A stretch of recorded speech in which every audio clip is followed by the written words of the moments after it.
Hello and welcome to the Eli Show. I'm your host, Eli Tanner, and man, it's the week of Christmas. It finally has come, and now it's the time. It's been a marathon this month of December. Some for November. I call those a little too early. Jumped off signs as I was thinking, but man, it's here. We're that right away. We see the finish line. So let's get it there. Especially for me, these next few days are going to be probably the best days of 2025 as it's about to come to an end. For me personally, one of the best days of the year. It's Christmas Day, and I'll tell you what, Christmas Day brings so much joy with families, with friends, but also for the unofficial start of the NBA, according to me, and some NFL football that would be terrible without Patrick Mahomes, and it'll be pretty bad matchups. But it's sports. And then we have bowl games. So we really don't mean anything, but it's bowl games. And then we have these college football playoffs, and it just goes as you think it'll go. The best teams win, and it's not really competitive. And that's how it's going to go.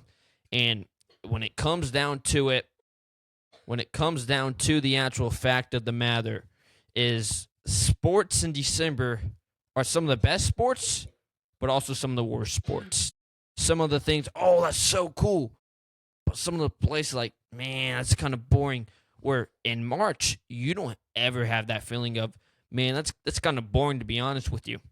But I'll tell you what, I'm in the Christmas spirit. Had to get a Christmas tree, got my Christmas tie in the back, and even at the end, we're going to get my little brother's what he believes are the best 5 Christmas movies.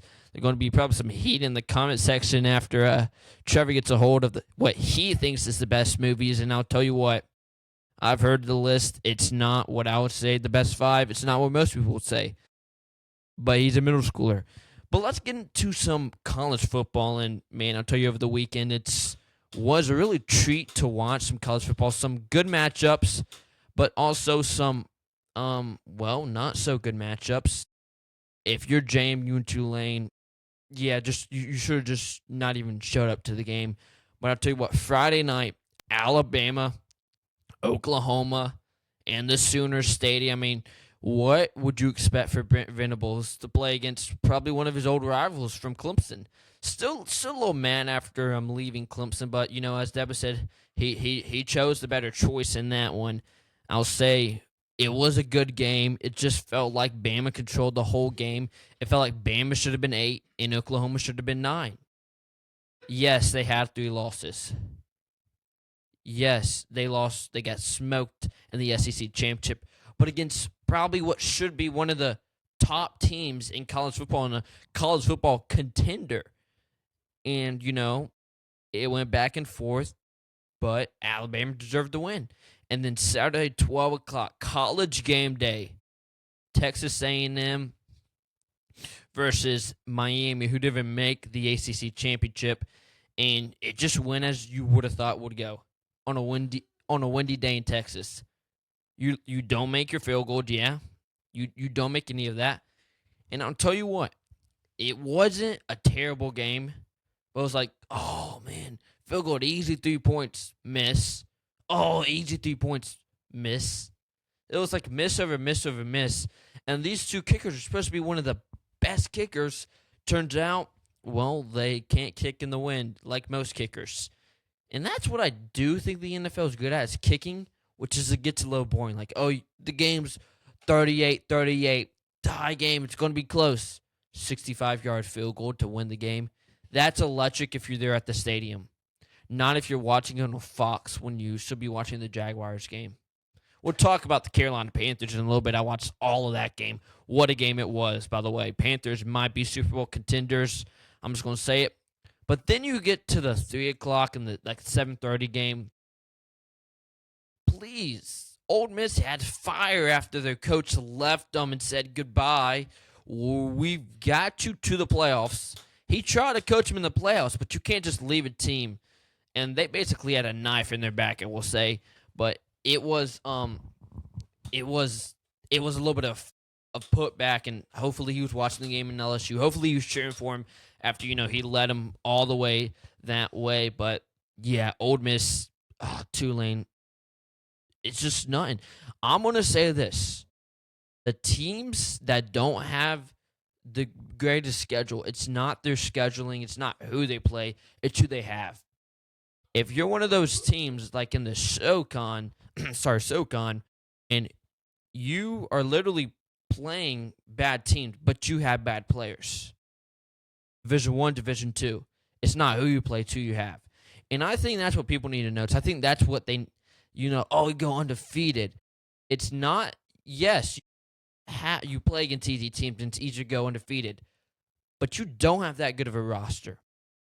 Try facing Alabama, Florida, Tennessee, Vanderbilt each year, and like half your games are against top 25 teams.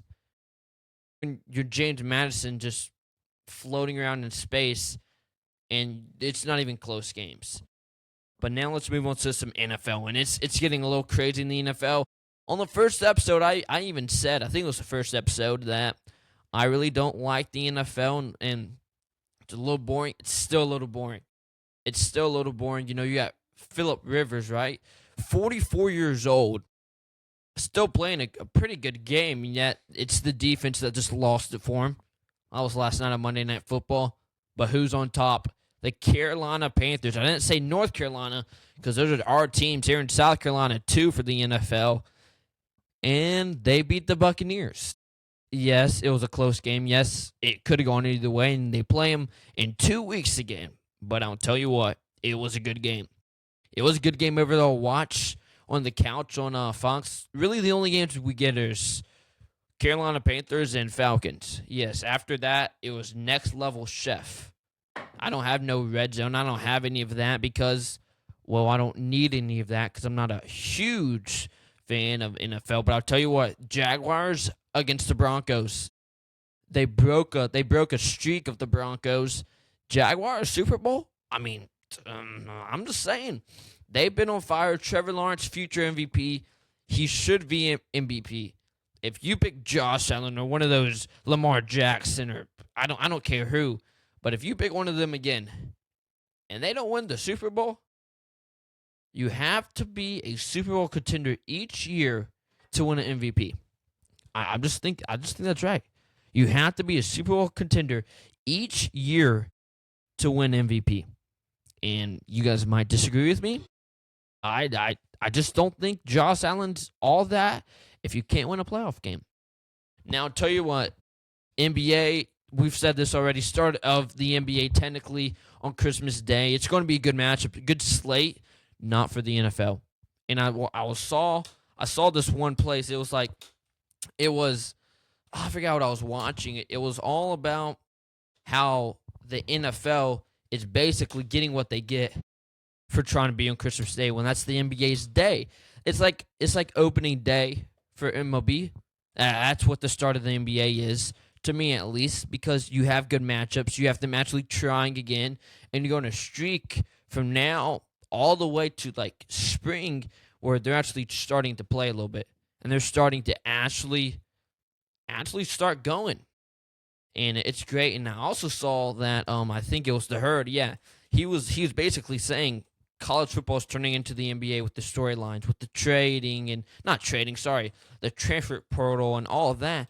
And it's literally turning into the NBA because the football this weekend was not the best. Just like the NBA regular season, not the best. But the storylines are great. And I'll tell you what, that really opened my mind up. Like, yeah, that's so true. 12-team playoffs. Yeah, we put Tulane and JMU in there. I mean, I don't know. I'm in the Christmas spirit. And before I let my brother on the pod, I'm just going to say this. If you guys like milk and hot chocolate, like the hot chocolate milk, it's disgusting. Can't warm up chocolate milk and call it hot chocolate. Here's what you get. You either get like the K-Cup hot chocolate and you put it in the K-Cup machine and gets the hot water out, or you get the powder with hot water. But all this milk stuff, it might be a little more fancier, but I'll tell you what, I like water. Now please welcome my little brother. He goes to Ralph Train Legends 6th grader, Trevor Tanner. Come here, Trevor. So, we were watching Christmas movies, and I was thinking, what are the top 5 movies? I can't just come up with it. First guest of the podcast, Trevor. What's your number 5 movie? I picked Polar Express. So he picked Polar Express. I dislike Polar Express. It was basically made with AI before AI. What do you like from Polar Express? I like how they use their teamwork. Their teamwork. Have you watched all of the Polar Express before? Yes. Yes, I have. Okay, I don't get that. So what's your number 4 movie? Christmas Chronicles. That's on Netflix, I do believe. And I'll tell you what, it's a pretty good movie. Would I put it in my top 5? Probably not. Now, what's your 3rd favorite movie? Oh, dude, Elf. I feel like Elf might be one of the greatest Christmas movies of all time. And he put that one at 3. These next 2 better be the greatest 2 movies ever. Number 2, I got Grinch. Why? Why did you get Grinch? Because... Is it because you are the Grinch? Yes. He said yes, fellas. He said yes. And what is the number 1 movie of all time on your list? Home Alone 2. Wait, what'd you say? Home Alone 2. He said Home Alone 2. Yeah, that top 5. Looks like Stephen A. Smith picked that top 5. Now, Trevor, what would you say your favorite Christmas tradition is? Maybe doing the gift exchange. Yes, so our family reunion, we usually have a gift exchange. We're about 20 people. We all bring a gift, and we just sit around. So, Trevor, what does Christmas mean to you? What's the reason, you would say? The reason for the season is because Jesus is born. What year was he born? I don't know. Well, scientists have said it's around 3 or 4 AD, not 6 or 7 as many was hoping. But you're a 6th grader now. What's the biggest change from what you would say from elementary school to middle school? What do you mean by that? Like the biggest change, the biggest impact. In regular day? Yeah. Probably more friends, maybe. Man, he just liked it, staying outside with friends. Now I'll tell you what, let's talk about some Christmas. It's not a Christmas movie if it's not set directly and related to Christmas. And you can judge on that if it's related directly. If it's a Christmas party and people fight them and it's not really about Christmas, I would not say it's a Christmas movie. But Home Alone's a Christmas movie because it's set during Christmas, and on Christmas Eve they come to the house. The New York one, not as good. And then 3, 4, those are trash. They don't even have Kevin in there. They have a fake person.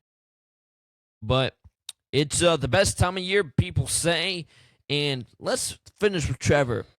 What would you say the best Christmas food is overall? It either has to be hot chocolate or candy canes. So, first of all, hot chocolate's a drink, I would say. Candy canes is one of those things. Can you still taste hot chocolate? Well, I said favorite food, and hot chocolate would be a liquid.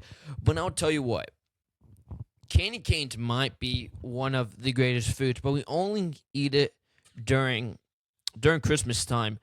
Well, we're about running out of time, but I'll tell you what, if you're wanting to see me without a mustache, listen to my next podcast or come to Capstone Church tomorrow for the Christmas Eve service. There are 4 times. Just go to Capstone, and you could see me without a mustache and this suit and tie in person. If you want a signature, just holler me out. And thanks, Trevor, for being on the podcast. Remember the reason for the season. I'm Eli Tanner, and this is The Eli Show.